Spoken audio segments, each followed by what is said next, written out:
So as we discussed a lot of problems yesterday or in the last class, like we had lot of problems related to Newton's second law, bodies moving with constant accelerations, constant theories. We'll extend that constant theories like as we discussed a string constant yesterday, like to find out that the length of the string doesn't change, or we found out the velocities and accelerations of the objects connected through single string or multiple strings. Now let us have another constant that is called normal constant. Normal constant means, here I say bodies to remain in contact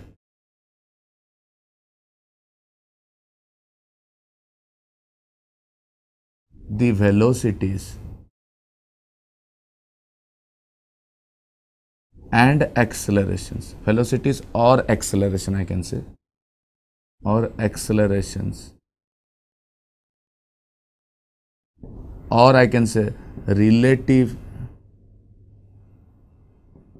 velocity or relative acceleration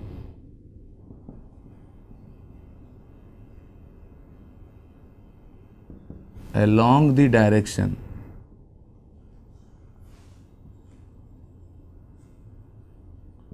of normal force, normal or contact force, should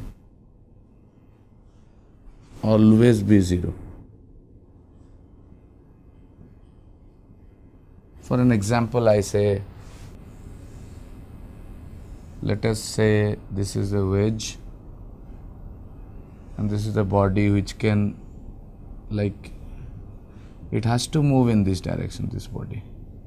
Let us say this body is accelerating with downward with an acceleration a.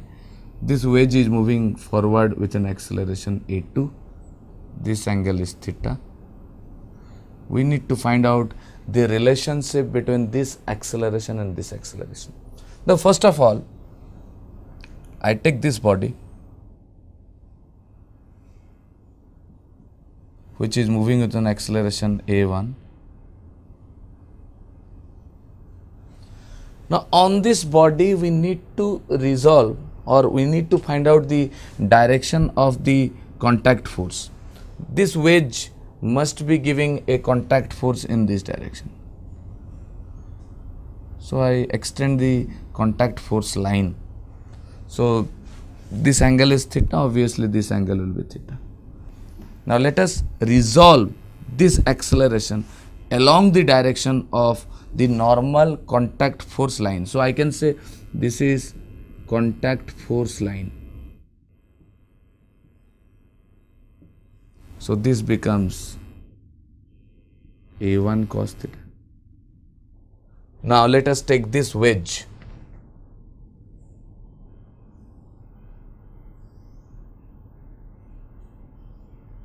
This is moving with an acceleration a2. So I take here this.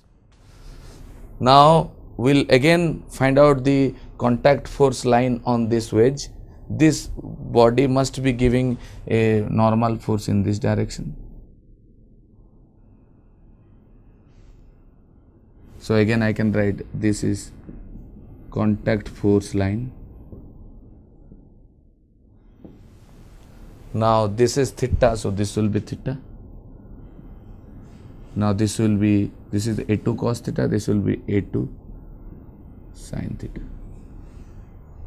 Now for the bodies to be in contact, this acceleration, relative of acceleration between this acceleration and this acceleration must be 0.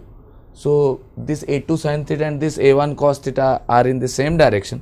So I can write a1 cos theta minus a2 sin theta must be equals to 0, or a1 is equal to a2 tan theta. Or I can directly write tan theta is a1 by a2. This is the relationship between these two accelerations by the method of normal constant we can easily find out the direction or the relationship between two acceleration as well as the relationship between two velocities if it would have been given.